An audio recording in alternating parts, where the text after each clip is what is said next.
Assalamualaikum warahmatullahi wabarakatuh. A'udzu billahi minasyaitonir rajim. Bismillahirrahmanirrahim.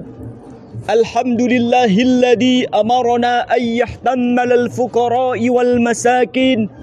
Assalatu wassalamu ala sayyidina Muhammadin khatamil anbiya'i wal mursalin wa ala alihi wa sahbihi ajma'in, amma ba'du.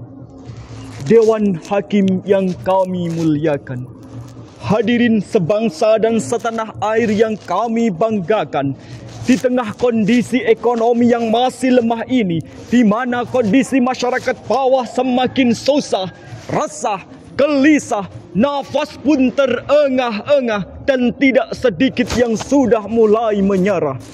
Kita justru dibuat takjub dengan data yang disampaikan Badan Amil Zakat Nasional yang mengatakan bahwa potensi zakat, infak dan sedekah di Indonesia mencapai 500 triliun rupiah.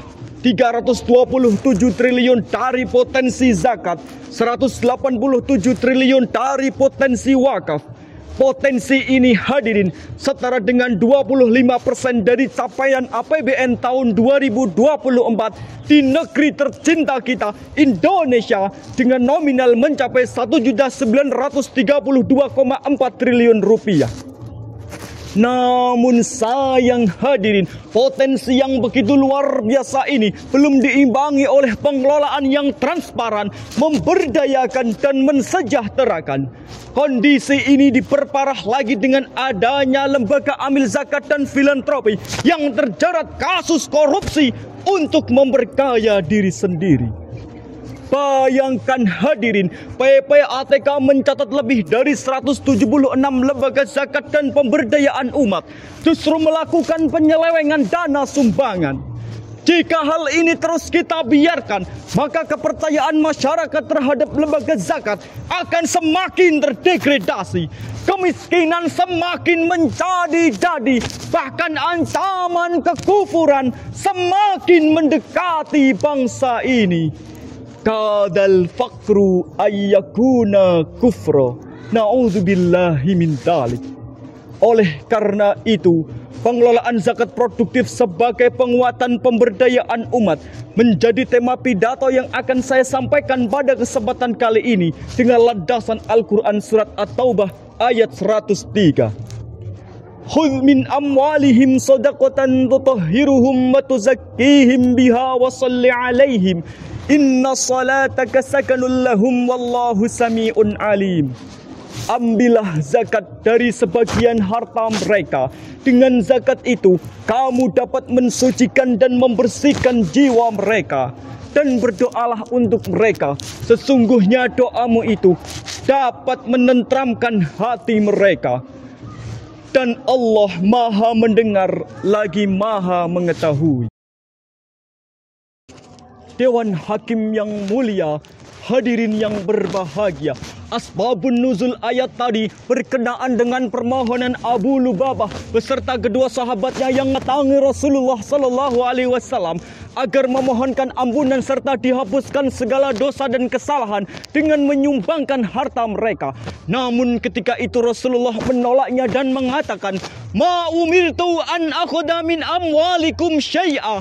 Aku tidak diperintahkan untuk mengambil harta kalian. Kemudian Allah menurunkan ayat ini. Demikian penjelasan dari Imam Ibnu Jarir At-Tabari dalam kitabnya Tafsirut Tabari, Jami'ul Bayani an Ta'wili Ayil Quran, jilid ke-11 halaman 659 baris ke-5 bagian bawah. Dalam perspektif ilmu ma'ani, dalam ayat tadi Allah menggunakan kalam insya tolabi dengan sirah fi'lul amr. Itu artinya Allah Subhanahu wa ta'ala menuntut Rasulnya agar mengambil zakat sebagai sarana mensucikan diri dan harta mereka. Melalui ayat ini pula Allah mengisyaratkan betapa pentingnya pengelolaan dana zakat secara profesional, proporsional, dan optimal untuk kepentingan dan kesejahteraan umat seluas-luasnya. Sebagaimana dalam lagu Umi Elvi Sukaisih berjudul Pecah Seribu yang telah kami ubah liriknya. Ayo zakat,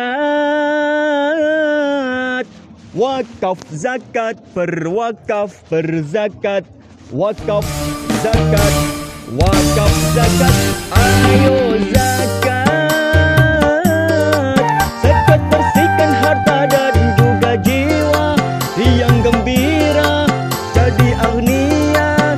Hidup damai sejahtera selamanya. Setuju hadirin?